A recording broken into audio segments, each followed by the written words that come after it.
And a good evening to everyone joining tonight. Welcome to another episode of the Unfiltered Historian. And I am super excited tonight as we have Lou Ferrante joining us. Lou had just authored two fantastic books that are now on the market. All of you can go get those, Borgata Volume 1 and Volume 2. Without any further ado, I'm super excited to introduce to you guys Lou Ferrante. Lou? Hey, thanks for the introduction, Tyler. Nice to see Absolutely. you. Nice to see you as well. This is your first time on the Unfiltered Historian. So most folks know that this is pretty much a conversation-based podcast. So we're just going to talk a little bit today about the two books. So talk a little bit about Lou. Really, it's going to be him telling us his story here. So I wanted to start out by giving you the floor and introducing yourself and telling us a little about you and how these books came to be. Just kind of diving into that as we go. Sure. I write, became a writer in prison. I read my first book cover to cover. I was literate, but I never read a book in prison. And I fell in love with books. I started to read. I had a lot of time on my hands, obviously. So you either kind of get yourself into trouble while you're in jail, or you just waste away in the television room. You could walk the yard, which I still did, but I found my peace from reading. And I fell in love with books. I began reading more and more until I was reading 18 hours a day. At some point, I felt like I had read so many books that I felt like I could write. Why can't I? I mean, it's not beyond anybody's grasp to do it if you want to. So I started learning how to write by reading some of the best authors and taking notes and trying to take notice of how they began and ended chapters and how they began or developed a plot if it was fiction or if it was history, how they lead you and stuff and where they're taking you. And I felt like I found what I loved, and in a strange way. So I was being punished for the things I had done. But also, too, I felt like once I woke up and found what I loved, I was in a weird way being rewarded at the same time because I was enjoying what I was doing. And I'm in this hell where I was in some bad places. I was in a maximum security prison in Lewisburg, Pennsylvania, where the first day I landed on the compound, there was a double homicide. Inmates hacked to death other inmates with homemade prison-made machetes. So I was in this hell, but I also had this escape.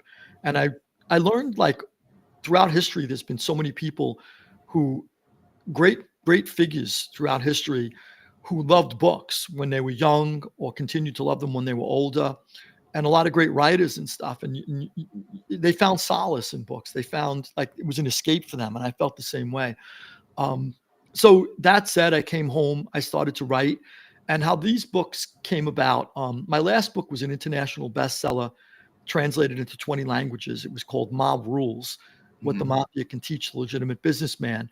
And it was sort of like if you strip away all the violence that the mob engages in and you just sort of isolate their business savvy.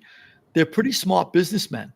And there's a lot to learn from the way they conduct business. I knew a lot of guys that controlled a lot of industries that obviously there was a lot of mob influence that went into controlling these industries, but continuing to make them prosperous was a lot of business savvy that went with it, and they knew how to operate. So that was a book I had published, and because of it, I was invited to Sicily. Oh, that's awesome. Yeah, I was invited to Sicily to speak at an event held for a bunch of editors from Germany, and I met a gentleman there who was in his 90s, and he was a lover of history. And we ended up we had a short conversation before we found we had mutual ground in our love of history. And we went through like the Middle Ages, the Renaissance, the Enlightenment, and we're going through time. And at some point we get to the 20th century and he tells me that he had fled the Wehrmacht when they rolled into Austria. Oh, and man. I said, you got to be kidding me. I said, you just missed the Holocaust. Wow. And he said, yeah, I went to Britain, and he got his parents out, but unfortunately he lost his grandparents. And we just really, really just hit it off. And at the end of the night, he said, I'd like to publish your next book. And I did not know until then it was Lord George Weidenfeld, who was one of the biggest publishers of the 20th century. He had published great historians like Arnold Toynbee. He published Lady Antonio Fraser, who wrote some great books, Oliver Cromwell. She was incredible writer. Lady Elizabeth Longford wrote a great book on Wellington. So he's published all of these great historians. And I was just like, wow, what are the odds I land here and find him? And we discussed what I would write next. And he wanted me to write a history of the mafia in America. And I did not know as much as I had read history, and thought I could write history.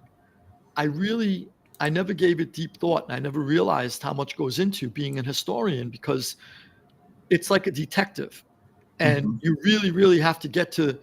There's so much floating around out there in every subject, with regard to every subject, and so many people write things, and you have to realize what's fact and what maybe someone wrote and then got picked up by another author and another author, and it gets eventually, after 5 or 6 authors throughout several decades source each other, each one sources the last, it becomes sort of like time stamped and certified through all of these people saying it's the truth. But I learned to go back to the original source and see where the original information came from. So I probably read, there's a shelf back there somewhere just over George Washington's head, where there's probably 5 or 6 really, really good books I read, maybe a couple more, about how to write history. And I thought that was crucial to learn first. How do I write history? How do I approach it? And most of them do say, approach it like a detective. Approach it with a great amount of skepticism. Check your sources. We might find out that King Henry, signed an edict, while he was in power, and we find out that he wasn't even in the place where it was signed. Hundreds of years later, we find. I'm just giving a hypothetical. Sure, yeah. And yes, you're familiar with it, being an historian yourself, a lover of history. So I really, really then went in after I had done all this prep work to get my mind really, really ready. Then I started to tackle it. And it was a really, really tough subject to tackle, because the mafia is a secret society. And although the secret's out now as we speak, Mhm. I mean, the Godfather trilogy was published, rather, the movie productions were made in the 70s, and Mario Puzo's book came out before that. And Goodfellas, and The Sopranos. It's not a secret anymore. But if you go back to the beginning of when it first came about, it was a secret society and no one was talking about it. And keeping records was punishable by death.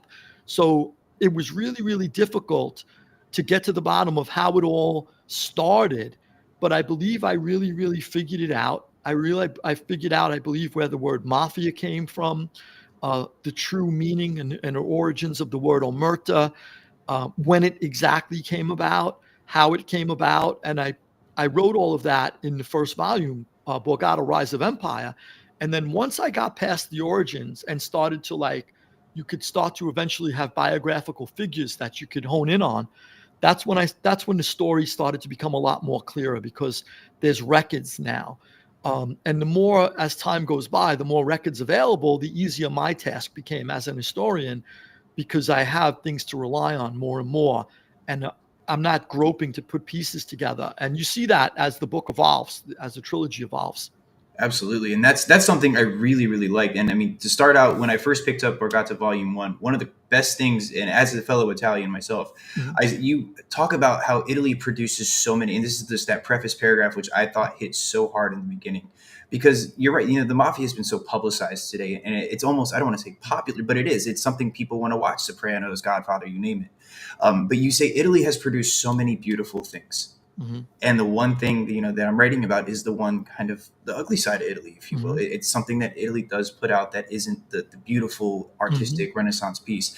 And when you read a lot of these mafia books, you don't get that. And that to me was something I was like, I'm so happy to see something like that. I'm so glad you said that. Yeah, that meant a lot to see. I'm like, that's good, because I don't want and the entire world just to be like Italy's mafia. That's it. Yeah. There's so much beautiful things that come out of that Yeah. country. I think the Italian American experience has been quite dispiriting with regard to cinema. And I mean, we have produced Italy Mhm. as Italians, and my entire family's from there, all 4 grandparents. We have produced, Dante, Boccaccio, Mhm. Petrarch, Michelangelo, Raphael. Um, some of the greatest minds, some of the greatest architecture, the greatest music. Absolutely. Yeah, so much incredible stuff has come out of Italy. Everyone goes to, it's one of the biggest tourist spots, if not the biggest in the world, because of there's so much to see and experience there. And yet in America, you get nothing but gangsters on TV, gangsters in the movies, mobsters. And I had a friend of mine in prison. His name was Lorenzo, and he came here to the United States when he was less than a year old. No kidding. And he was at the end of his sentence, he was deported. I mean, the man knew nothing but America, and he was deported back to Sicily. And he said to me one day, though, he goes, I watch movies since I'm young, he said, and all I ever see us portrayed as gangsters. So when I became a gangster, why are they putting me in jail now? And it was a childish question, but also too an intellectual question. There's a lot of substance to it. As childish as it was, the obvious answer is because you committed a crime and you're not supposed to do that. But from a young man's point of view, if they tell you every day, every time you turn on a TV, every time you see something, you don't have a family that gives you books, that promotes reading and stuff and promotes education. His parents were mostly Italian speaking. And every time he turns on a TV, he sees himself portrayed as a mobster.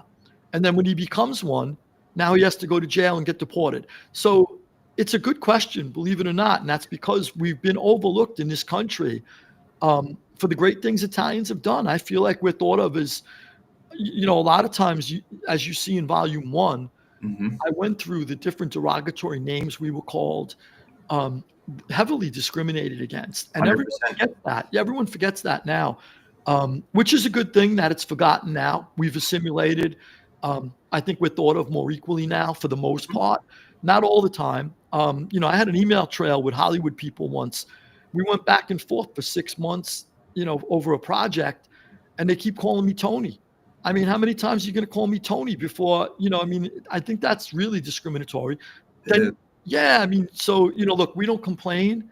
So we don't get we don't make a lot of noise. So we probably don't get a lot of the responses that there are groups that are heavily involved in advocating the discrimination that they go through. And they receive, I think, people respond to it and understand it. But I don't think as Italians, the Italian American community is just like, leave me alone, leave my family alone, whatever you want to call me. Or live and let live, right? Yeah, live and let live, exactly. Absolutely. And you touch on this discriminatory aspect too, and it's something I almost fault myself for not realizing. But New Orleans in the 1800s, I mean, this is just post Civil War, and you're having a flux of Italians moving to New Orleans, and the situation with the lynchings of Italians down there. When you think of the Deep South post Civil War Reconstruction era, you do not think that there were lynchings against Italians and discrimination against Italians, but heavily down in New Orleans. Yeah. That blew me away. So, I mean, that was something, again, I didn't know, because a lot of the books I've read, especially when it comes to Italian American history, it seems like it always just somehow starts in New York. Like it's a magic starting point. That's right. And the South is just forgotten, or other parts of the country are forgotten. Yeah. But Italians just didn't come to New York. They came all over. And New Orleans, there are very serious things happening down there. I don't want to spoil the entire book for folks that may have not read it. But if you find the book and you are able to read this, there is such a great grasp on what happens in New Orleans in the 1800s with the sheriff in New Orleans. I'm trying to remember that gentleman's name off the top of my head, but it's just Mike Hennessy. Mike Hennessy, that's it.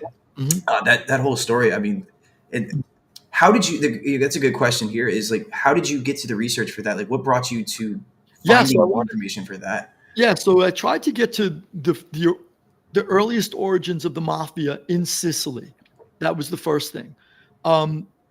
Obviously, there's the Camorra, there's the Ndrangheta, there's other sort of criminal groups throughout throughout southern Italy. But the Mafia, as we know it, as it came to America, began in Sicily, mostly Western Sicily, in and around the area of Palermo, Agrigento, and Castellamare del Golfo. Those are like the real centers of where the Italian Mafia started, the Sicilian Mafia, and which eventually became the Italian Mafia, where other people from other parts of southern Italy, when they came to America, were able to get involved in it eventually. but it was still the Sicilian Mafia. So I was always like a stickler for getting to the origins. So when the Italian American community came to America and the Mafia rode in on that wave, a lot of mafiosos, a lot of fugitives, I wanted to find out where exactly it all began first. And it was a surprise to me to learn that it was in New Orleans. That was like the Mafia's Plymouth Rock. Mhm. And the reason being is Italians spread out across the country in desperate search of work. They came here just wanting a better life for their children, the honest Italian Americans, the honest ones, hardworking ones, not the mafiosos. Those huge immigrant waves that came here, they left poverty-stricken places, mostly throughout southern Italy, and they wanted to find somewhere where they could raise a family, own a piece of land, grow their own vegetables, and work hard. And that's what they did. They really, really strove to do that. My own grandparents. And the reason why they traveled a lot to New Orleans was it was very similar to the Mediterranean climate they were used to in Europe, as opposed to like New York. My grandparents came from the Mediterranean. They had no idea about 4 feet, 5 feet of snowstorms in New It's York. a culture shock, right? Culture shock. Absolutely. Yeah. So a lot of Italians migrated to different areas, and a lot of them went to New Orleans. Now, what happened was the Italian mafiosos followed with the immigrant waves and the immigrant convoys wherever they went. So a lot of times groups of Italians would go someplace in search of work. And let's say they locked down the waterfront, for example, in New Orleans. They would lock down the waterfront just through hard work ethics. Everybody wanted to hire the Italians because they worked so hard. Once there were thousands of Italians working the waterfront, the mafia could easily then come in and deal with their own kind, speak their own language, and try to control them and sort of organize them so that they could use that to tell shipping companies, look, I could stop the workers in a minute if you don't pay me this. Okay, we'll let the cargo flow through the port of New Orleans if you pay me that. So, it was basically the mafia was sort of like parasitic in a sense that they figured out where the hardworking Italians went, and that's how they took control of places like the garment industry in New York. Hardworking Italians, and also at the time, hardworking Jews, and there were Jewish gangsters working with the Italian gangsters. It was because of the hardworking Jews and hardworking Italians that were working in the garment industry that allowed the Jewish and Italian gangsters to then sort of organize and control them. So that sort of was helpful too. The other thing people didn't realize, and I didn't until I started reading it, I was never taught. It's good that we're taught African Americans are lynched, and it's good that we're taught that in school. I think it's necessary for us to be taught that. You should know your own history. It's the history of our country. 100%.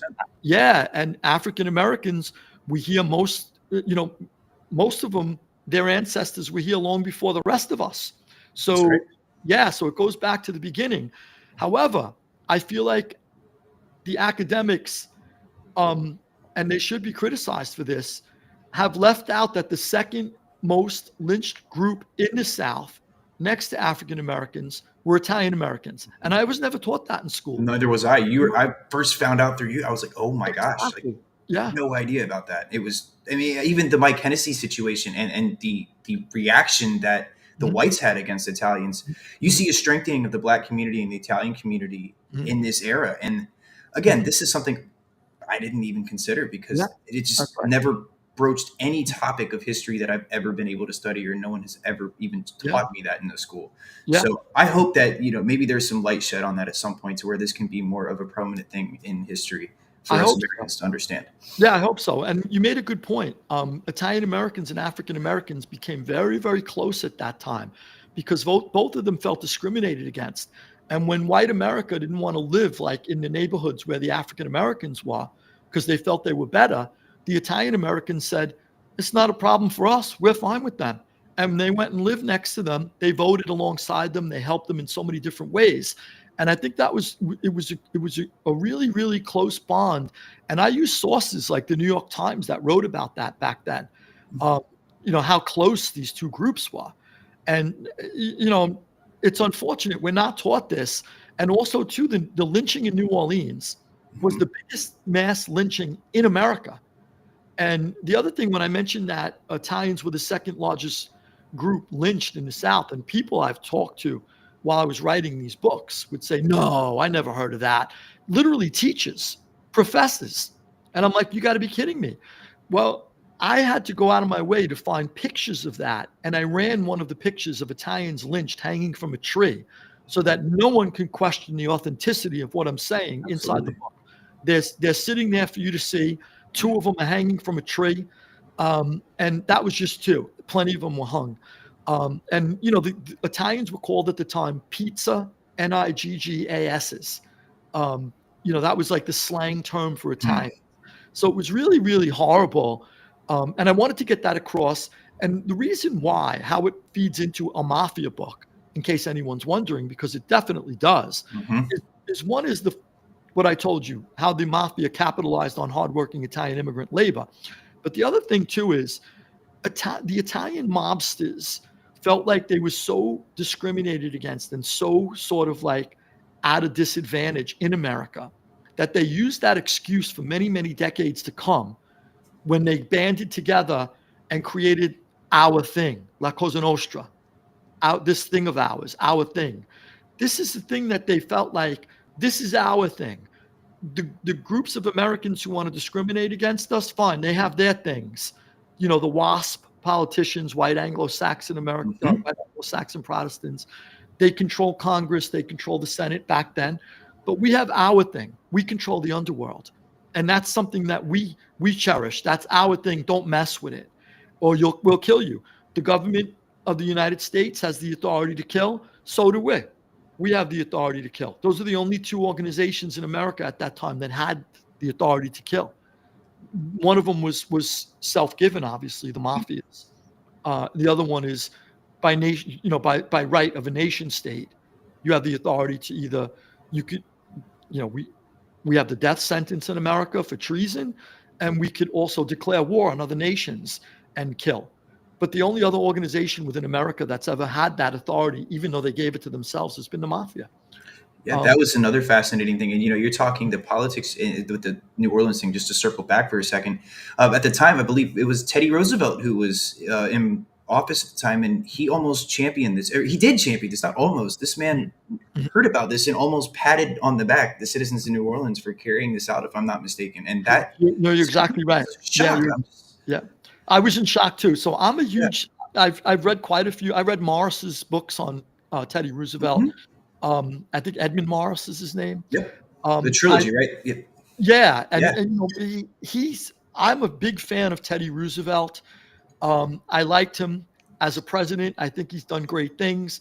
And I have to try to detach things like that from, otherwise you'll hate everybody. So that's why I'm a big advocate of, like, when people attack the founding fathers, George Washington, Thomas Jefferson. Hey, look, it was a different time. It was a different era. If you're an American today, you have to look at the things they've done positively for the country to bring it to this point. And they passed the torch, and then it's up to the next generation, time and again, each time that torch is passed, to make it better, to correct old errors. And I feel like I'm a huge fan of the founding fathers. I feel like they've done everything. Yeah, they're incredible. And I'm still a huge fan of Teddy Roosevelt, even though I know and came across what you just said. He's like, oh, that's a great thing that you lynched those Italians. As an Italian American, I'm supposed to be infuriated by that. I'm supposed to hate them. But I got to tell you, I'm able to detach that part because Italian Americans were not thought of then as they are today. Correct. Which is more so Americans today and more so Italians then. Yeah. And no, you hit something spot on, brother. And I really appreciate you saying that. It's called presentism, and today we look at the eyes of history through a modern lens. We're not doing any justice to history whatsoever. But if we can take those modern lenses off and put them down and try to understand these people from their time and their perspective and what they knew, not what we know today, you're going to get a better justice out of the history than you are judging them from today's morals. Exactly. Spot on. And I think that's so much why I love your books, is because you approach it in that aspect. You're not vilifying anybody when you write about these. You're presenting the facts as they are and what was happening at the time. And it's so easy to just understand and really get a better idea of what the time was like. And like I said, I learned so much from the New Orleans aspect because of that. And I get it. It stings when you hear Teddy Roosevelt say something like that. It always will, but we know the context, right? Like we understand what he's kind of getting into. Exactly. And I Yeah. think if Teddy Roosevelt were alive today, he would deeply regret what he'd said. And that's context, you know. I mean, you Mhm. have to put it. You have to imagine even the founding fathers, things that they've been attacked for. If all of them were alive today, all of them would deeply regret the things that they did. But all of them would also explain to us that was the time. I mean, you know, that it was a different time. We thought differently. We had different, different moral compass. 100%. So, you know, as an Italian American, I can never hate America. We were the second Mhm. largest group lynched in the South. I could never hate America for that. I live in the South. I don't hate my fellow Southerners because I know my fellow Southerners would never ever find that acceptable today. Mm-mm. You know, I mean, you Right. could tell me, oh yeah, maybe there's this fringe group that hangs out, you know, and makes moonshine in the Alabama woods. Okay, that's fine. There's you know uh, exceptions to every rule, and you got bad people everywhere. Mhm. That's understandable. But for the most part, we're an incredible country and and an incredible people. And I feel like we've come so far with understanding each other. But you can't judge the past with the standards of today, just as you said. You Absolutely. cannot do that. No, and again, the best history is written in that way, and you've Mhm. done it so much justice for that. So, Thank you. thank you Thank for you. doing that. That's just it's great Appreciate to it. have these. Yeah. So let's fast forward a little bit into the history. So volume one really does go quick, and that's what I love about it. It progresses from New Orleans, and we start jumping back to New York. And of course, that's what everybody, I think, most folks that read are familiar with. Uh, where did this research take you when you started doing this? Did you actually get to travel a little bit to different areas to find research, or was a lot of this Well, accessible to you? yeah, when I got to New York, Mhm. everything I read is in my mind. I mean, I'm a New Yorker. Right. So, I'm a native New Yorker, born and raised. I never left New York until the federal government put handcuffs on me and took me Mhm. away. That was the first time really I lived anywhere outside of New York was in a prison cell. Right. Um, so when I'm reading about all of the different history in New York, I'm very familiar with it. When they talk about how the Italian gangsters, a lot of them came from the Lower East Side. I know the Lower East Side well. Mhm. Who was in what crews, what they did in Brooklyn. I know Brooklyn well. I could literally imagine the streets and the intersections. And believe it or not much changes. I mean, you look at old pictures. You might look at a picture. I think I put a picture of Hester Street or one of the places in downtown Manhattan in the book. And if you take away the horse-drawn carriages and the peddlers' push carts and you sweep that all away into crowded street and just put like two Chryslers, a Dodge, a Cadillac, and a Volkswagen parked on the against the curb, it's almost the same. It's incredible. I mean, it's incredible to see. There's some great stuff on YouTube floating around where they colorize Mhm. like old New York. They'll colorize it, and you'll see like a moving picture of old New York, and it looks like it's today, and it's incredible. I mean, you have your trolleys going by and stuff or whatever. Not trolleys, but little trains and stuff in the street. Sometimes they may be trolleys, but for the most part, you notice everything. And you're like, oh wow, this is incredible. And New York has such a rich history. So that's sort of like also too. If I went to Los Angeles or went to Vegas, I've been to these places. I can imagine it. So yeah, I mean, unfortunately, I didn't necessarily get up off my desk as I was writing and travel to these places. Mhm. But I was kind of glued to my desk for so long writing the trilogy, but I was able to imagine a lot of different places that I was writing about. And also, too, what's helpful is having been around mobsters my whole life, even if I'm reading or writing about a guy like Lucky Luciano in the 1930s and 40s, believe it or not, there's not much different about the way Lucky Luciano thinks and acts as opposed to the people in my era, the bosses Mhm. or underbosses, how they think and act in my era. So there wasn't a huge people are people and human nature is constant. So if you understand how things work, somebody who was in, let's say, the Oval Office with Teddy Roosevelt, for argument's sake, we'll use him Right. because we've used him already. Yep. Someone who's been in the Oval Office with Teddy Roosevelt for a number of years could imagine what the Oval Office is like right now Mhm. as whether it's Biden or Trump in.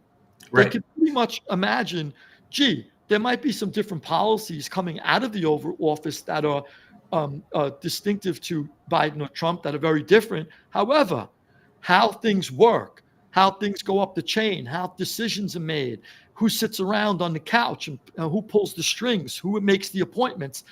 This stuff really doesn't change much. And the motivations behind it, assuming the people today are as patriotic American as those then, etc., or those then as today, as long as you start from the same baseline, you have to imagine those people understand it. So I was able to do the same with the mob.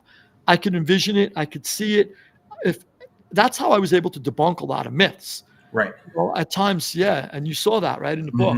I did, and that was incredible too. So the difference between this book and a lot of the others I've read, most of them are journalists or outsiders or people that have never had the experiences you were able to have growing up. This is something that is, I don't want to say foreign to them, but it is. It's not something they're used to. This is an outsider looking and writing a history, which is what a lot of historians do. I mean, I wasn't alive for the Civil War. I can't write and really accurately describe a battle. But you had the opportunity to really write something firsthand. So in my way, I love to almost call this a firsthand account because you were able to just put yourself into the perspective of the folks you're writing about and really give us a better picture than we've ever had before. This is, and again, I haven't been there, I don't know, but from your take and your writing, it has really helped me develop a better understanding, and I want to learn more from something like that. Yeah, and I wish we could have more of that with a lot of our history. So you've done this world of justice by publishing this, and even your first book, Unlocked, or the second book, that is number 2, right? Unlocked. Unlocked was first. Then I wrote Mob Rules. Okay. And then I wrote a book about the brain, dreaming brain, which is a theory I came up with while I was in prison. That was self-published, though. We got a big problem in America in the world, I should say, in the entire world, where even if the theory is valid and top scientists have said it's valid, I have an MIT scientist, a Nobel laureate, that said this is a valid theory. Still, they said if you don't have a degree in neuroscience, or sorry, we can't publish it. So then I ended up publishing it myself. But yeah, that's how they went. And then I did the trilogy. I also wrote a book while I was in prison about the antebellum South. I haven't published it yet, unfortunately. That's a work. No kidding. Yeah, I went into the Civil War a little too. And I'm looking forward to that for sure. Yeah, unfortunately, that goes back to the rules too. So I was told when I came home by the agents I approached and the publishers and the editors, and they all told me, look, you're not an African American. You're not allowed to write about slavery because it takes place on a slave plantation. Although the slave is biracial and there's a white family and the slave's obviously black. So there's a lot of different people in there. It's not just African Americans. They said, well, you're not allowed. And I said, but I don't understand that, because when I pick up a book, I don't care. I read a book in my studies for this history where a black guy wrote a book about an Italian mobster. And I don't judge him. I don't say, well, he's black. He didn't grow up in an Italian home. He doesn't understand it. And I thought the book was really well done. Yeah. I thought it was great. So I don't care what color you are. I don't care what gender you are. If you could write it out, let me be the judge if it works or not. So I feel like that's another problem we have in the world, where, if you're this, you can't write that. If you're that, you can't do this. If you can't, hey, look, if we live in a free country and a free world, don't put boundaries around people. So that's something I hope to publish one day. I haven't yet. But so after those books, so the book on the antebellum South, the fictional, the novel, then my memoir, then Mob Rules, the brain book, and then I wrote the trilogy. So yeah, I've pumped out quite a few. I hope to write more. Hopefully God keeps me on this earth long enough to pump out a lot more.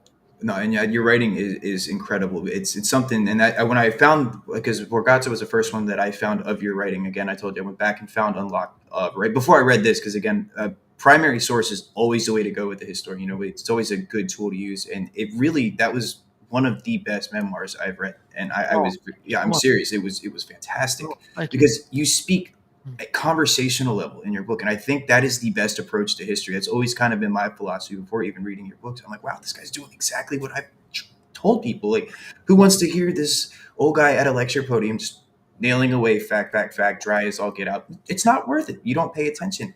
But when you get personable and you conversate with someone and you really bring the history down to a level to where we can all understand it, that's the most effective approach to teaching history. And so it's very evident in your writing how that comes out, and that's just phenomenal. And you do this with the Borgata trilogy too. So far, the first 2 volumes I've read, I mean, page turners. Like you're learning, and it's also the evidence you portrayed. The footnotes are great. The story is great, and that brings us to it's still the volume 1. You go through a lot of the initial. There's the stories that we all know about Luciano and Meyer Lansky and how the mob really formulates, but you get to kind of debunk some of those myths. And how did the myth busting go, if you will? Like, I'm sure there were a lot to sit there and kind of peel apart. I'm so glad you asked that. So I knew when I did. So right away, a light goes off in your head when something's not right. If you understand the life, you've lived the life, you know the life. I know what's real and what's not. And I know that if something is written that strikes me as odd, and I say to myself, this could never have happened. There's no way a mob boss would ever say or do this. Then I begin to dig. I don't want to. I sort of like the Rene Descartes, right? You just keep asking, keep questioning. Don't think you're right. Go back and ask, go back and ask. So the light would go off. I'd know something's wrong, but then I would question myself and say, well, maybe let's pretend it is real. Let's go back and see if I could find the evidence of when it happened and see maybe I'm wrong. Maybe I got it wrong. Maybe the light was short-circuited this time. Let's go back and look.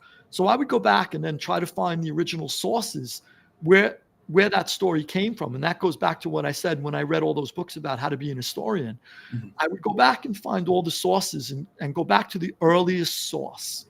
And sometimes I would find that the earliest source was maybe a journalist speculating as to what might have happened. Or, somebody put a spin on something that happened and had a reason to. And then what happened normally, what I would see is then somebody else picked that up and ran with it. And then the next person sourced the first 2. And then the fourth person sourced the last 3, and so on and so forth. And I would be able then to say, okay, the light that went off in my head was right. This is BS. There's no factual basis for this. Now I have an obligation to the reader. I can't just say, hey, look, a light went off in my head and I couldn't find any evidence to back it. So this is BS. What I need to do for the reader is bring you along on the thought process that I'm having. And that's what I would do. So I would keep it entertaining, obviously, because you need readers to turn the pages or they're going to toss your book away. So that's like the first goal always. But if I have a couple of paragraphs, I want to branch off and show the reader why this could never have happened and what probably happened, and teach the reader how to think like I do, so that as a reader, the next time you pick up a mob book, you'll be thinking like I do, and you'll be able to say, wait a second, I read Lou Ferrante's book. I don't think this could have happened. Right. Lou would have caught this one, and now I caught it because Lou taught me how to think. And I think that's crucial to so when I do debunk a myth, I tell the reader why it probably never happened. And then I give the best idea of what probably did happen to the best of my knowledge with the insights and experience I've had in this world. And I think I did, I feel like that's the proudest thing I was able to do, to bring to this history, because, time and again, I see, for example, Martin Scorsese. I mean, I felt like when he did Goodfellas, it was extremely accurate. Incredibly accurate. It was based on the book by Nick Pileggi, who's a friend of mine. Nick Pileggi wrote Wise Guy. It turned into Goodfellas. Nick Pileggi co-wrote the script. Pileggi is a dog and investigator. I mean, he is the epitome of journalism. So Pileggi really sort of handed Scorsese all of that on a platter, and Scorsese ran with it and did a phenomenal job. However, the Irishman is a work of fiction. It's a complete work of fiction. And, look, I know a lot of the things that happened, but also too, a lot of things jumped out at me right away. And then I read the book, and there was a lot of stuff in the book that didn't make sense. Was the guy around Jimmy Hoffa? Yes. Was he around Russell Buffalino, who's the boss of Pennsylvania at one point, rural Pennsylvania? Yes. The guy was in the know to some degree. Why he lied is he only knows, because maybe he wanted to sort of like throw up a smoke screen in case he was in trouble. He could say, well, I'm just shooting from the hip. I don't want to say that phrase anymore. I was recently on another show and I got called out for shooting, for somebody saying I kept saying I'm not shooting from the hip, but I don't like to shoot from the hip. Right. So I do like to shoot straight. And this guy who wrote the book did not, nor did Scorsese when he made the movie. And I felt like, Hollywood just wants to sell movies, get people in there, and they really, really get lost. As an historian, you must see it all the time. If you watch even a movie about the Civil War, your favorite, pick it apart you all tear the time. You're like, what are they doing? It's like, what? This isn't even close to being accurate, but it sells in the theaters, And I think that's the same thing that kind of The Irishman's fate happened. Even watching that, like before I read your book. I'm sorry, go ahead. No, I was going to say, and when you're watching those, don't you wish like the Hollywood people would just call you in as a consultant? Oh my gosh, yes. Right? I mean, oh my gosh, yes. I know, right? And they'd rather get it wrong.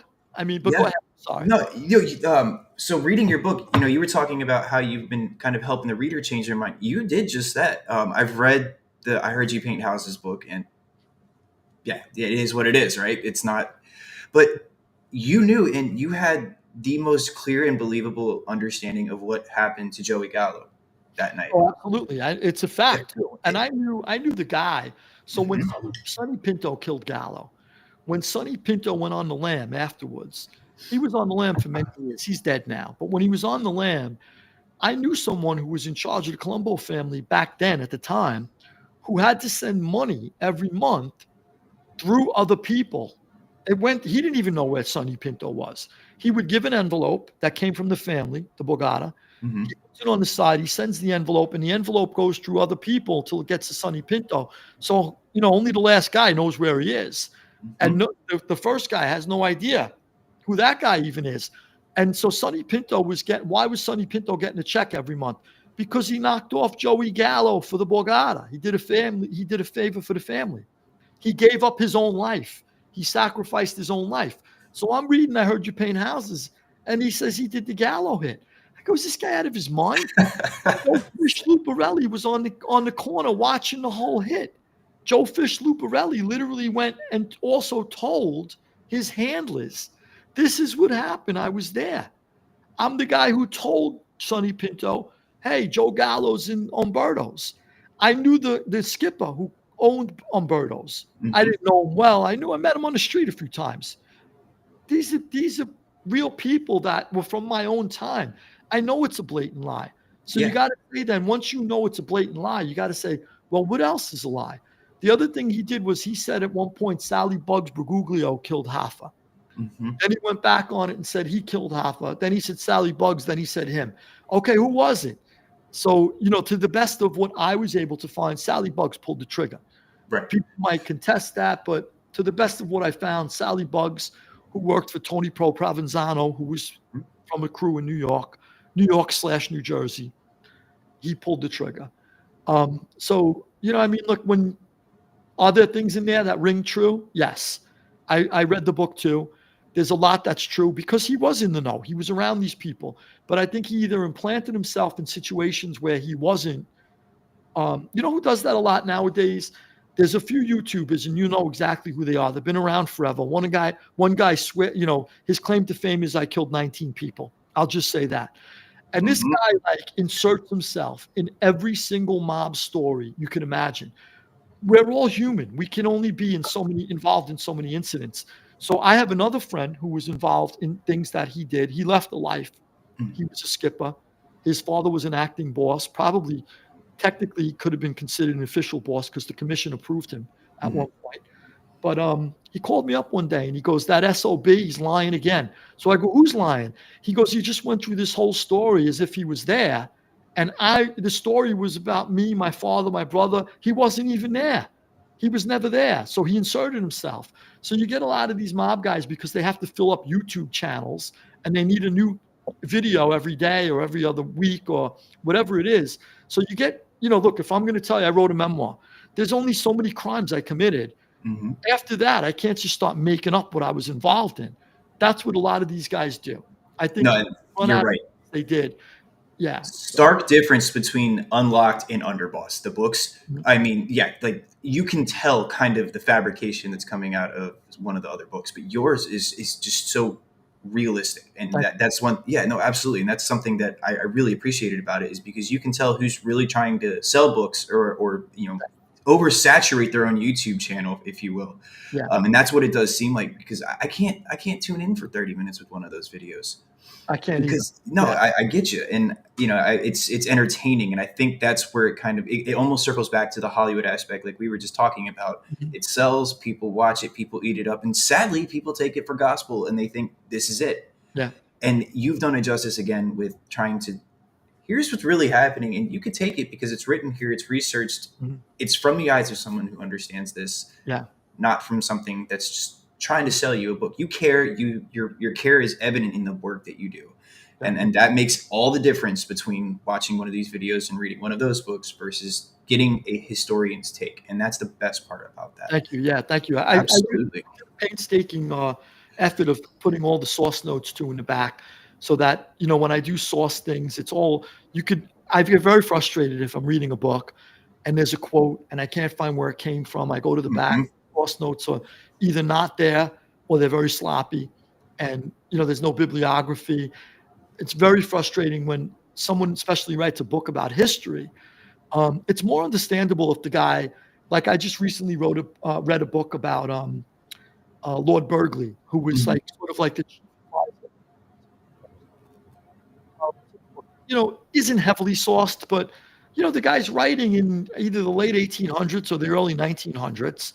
The source material we have now, is and the requirement to include all of that source material is more, now it's more pressing. You can't just I'll give you a good example. Jacob Abbott writes great books about history. John Abbott and Jacob Abbott, they're brothers. They wrote incredible books, like little biographies about different figures in history, from Caesar to Oliver Cromwell and everyone in between, you name it. There's no source notes, there's no bibliography, but they were writing at a different time, and you could probably still check the facts and find that they're accurate. For the most part, I've never done a deep dive, but for the most part, I know what I'm reading. But now we live in a time where historians should never put out something without a bibliography, without source notes, and I get so frustrated when I come across that. So I wanted to be a stickler. I might have a little bit of a chip on my shoulder too, having educated myself in prison. I feel the need then to really go out of my way to make sure that the reader believes in me. They don't go, this guy's a convict. They're all liars. They all go to jail and they come home and they're the same. No, I changed my life around. And as an historian, everything I say is in the back. You could find it. You could look it up yourself.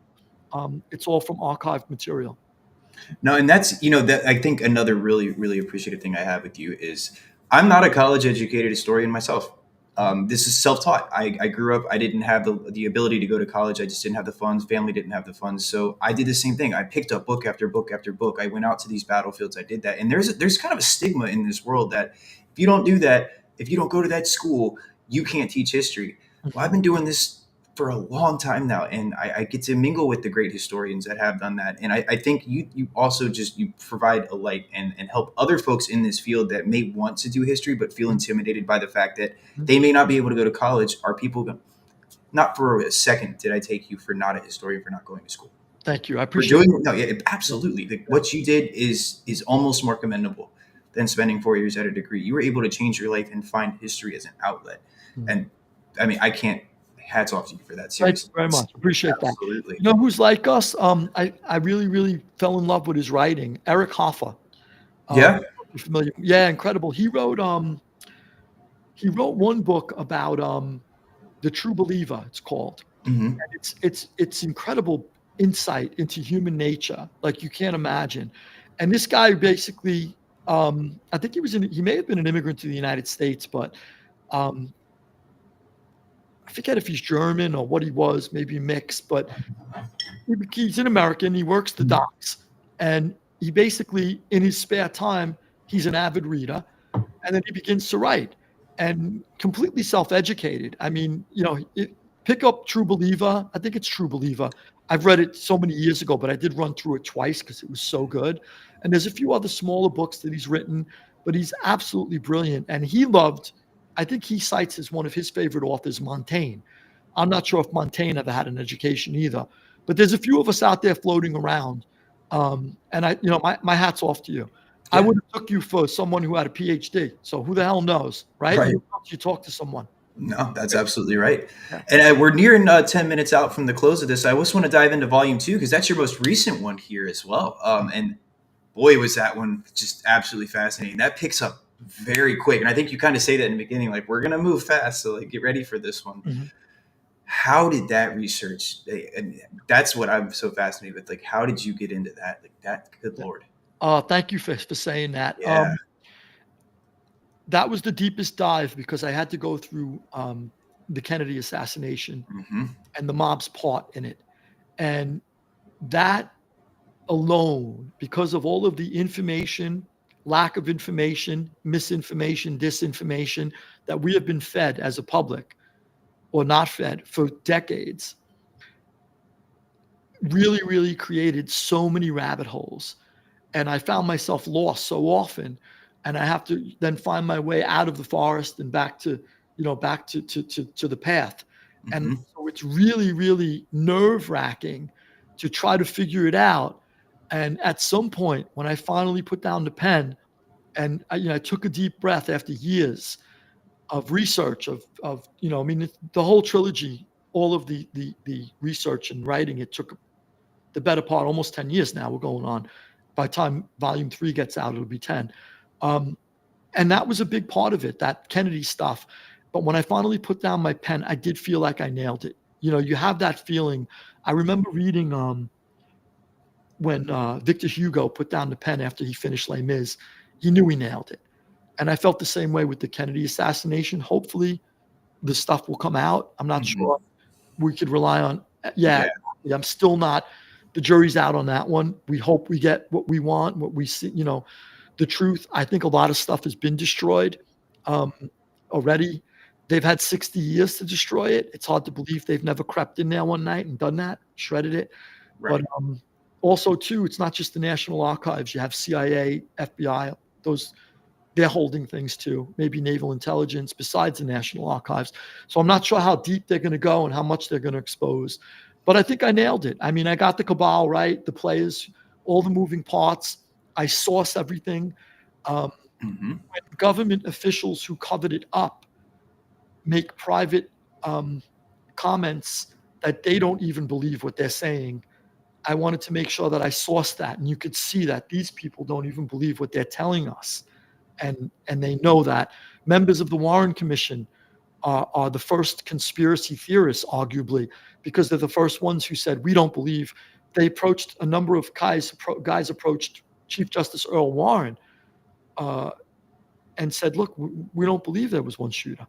We believe there was more than one shooter. We're in dissent of the final analysis. And Warren said, no, I need all of us to be in unison. We have to quell all the rumors and dispel them that are happening domestically and internationally. And I can't allow you to be in dissent. And these people begrudgingly signed off.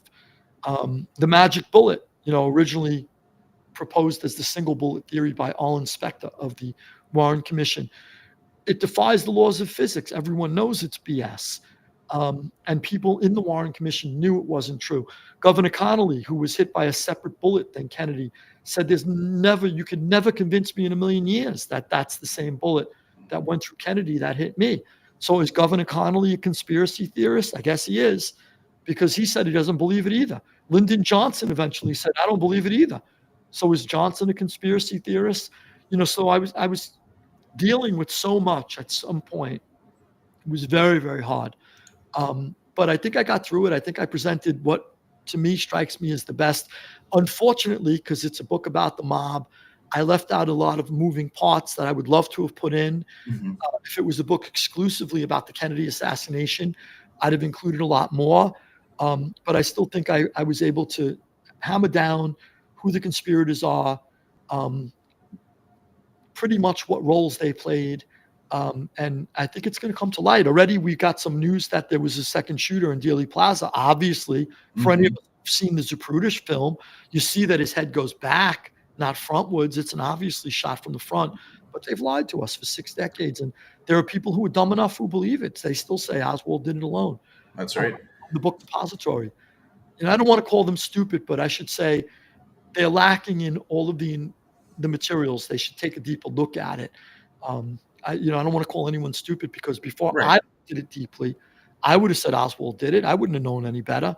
But once you take a deep dive, you kind of realize that he may not even have fired a shot. But at the very least, there was at least 2 shooters, if not 3, in Dealey Plaza. Hopefully we'll see that soon. I hope so too. That's one thing I'm hoping to see, because I think what you did with that is, there was not a sense that I was reading a conspiracy theory at all. Like it really read like a history, and it just, oh my gosh, this is the first time this is clicking differently than any other. And I've read a few things. I've got the death of a president. Some of the name ones. I've even skimmed through the Warren Commission back there.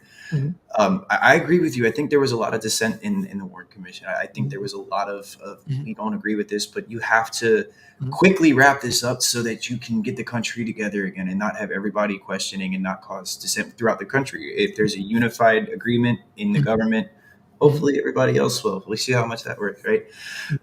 That was good. So, last question here, and if you can't tell us, how long is the expectation for Volume 3? Some of us are chomping at the bit. It's already written, so Awesome. so that's a big plus right now. So I could sort of like take a deep breath. It's been written. I need to go through it again. I'd like to give it a good edit, because it's been a while since I put it down. I had to then edit Volume 1, put that out, edit Volume 2, put that out.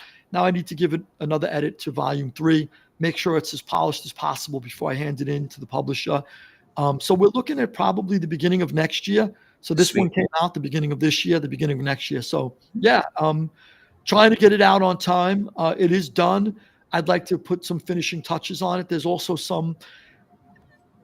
the Volume 3 is something that it's a lot of events I was either privy to, sometimes involved in. I'm familiar with all the people who were involved in most of the events. These were people from my own time.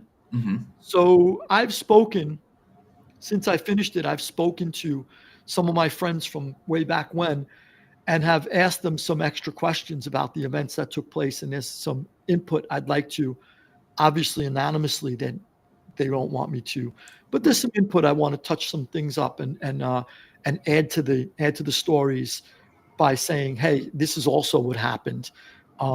You're talking about some of the people at the highest corridors of power who've spoken to me. Like, for example, when the Colombo War took place, I only know what we're being fed at the bottom. I'm not a high ranking. I'm not even in the Colombo family. Right. I'm part of a different Borgata. And then I'm not a high ranking mob guy who would be privy to commission meetings. But I do know those people who are, and they talk to me because they know I never snitched. And if they ask me never to reveal their names, they know I won't. So I've talked to some people in some powerful positions, and there's a few little details I might want to add before it comes out. So I'm doing my best to get that out on time. I'm so glad you enjoyed Volume 1 and 2. Absolutely. Yeah, I appreciate that. That's great. And when Volume 3 comes out, you're invited back on. We'll catch up and talk a little bit about Volume 3 for sure. And to touch on that too, even with the anonymity that they're doing, they're not going to be giving out names of they're doing the American people a tremendous service. And I hope they know that at the end of the day, that just giving you some of the stories and having you write this, that their stories alone mean something. And for decades later, long after we're gone, their stories are part of the American culture now, part of the American history. And they're doing us a huge service by even, you don't have to say your name, just give us a little bit. And I totally agree with you. Thank you for saying that. That's great. I mean, I'll convey that to them when I talk. I never even thought of it like that. It's so true. Like they're making a mark on American history, and they're able to write the story so we don't get the wrong one. Right. Absolutely. Right. Great. Well, Lou, I really want to thank you for taking the time today to join me and talking about this. This is a topic we have never been able to talk about on the Unfiltered Historian, so this is a brand new topic. It's something, again, a part of the American history. Now, this is something that is a major part of American history, if you will. And Volume 3 is something I very much look forward to. But again, thank you for taking the time to meet with us today. Thank you, Tyler. Keep up the great work. Absolutely. Yeah, keep up the great work. And it's great. It's great that there's people like us still around, and you're listening. There is. I hope there's more. But I mean, I meet a lot every day at the battlefield, so I'm hoping this continues. All right, buddy. All right, Lou. Take care. You too. You too. Okay.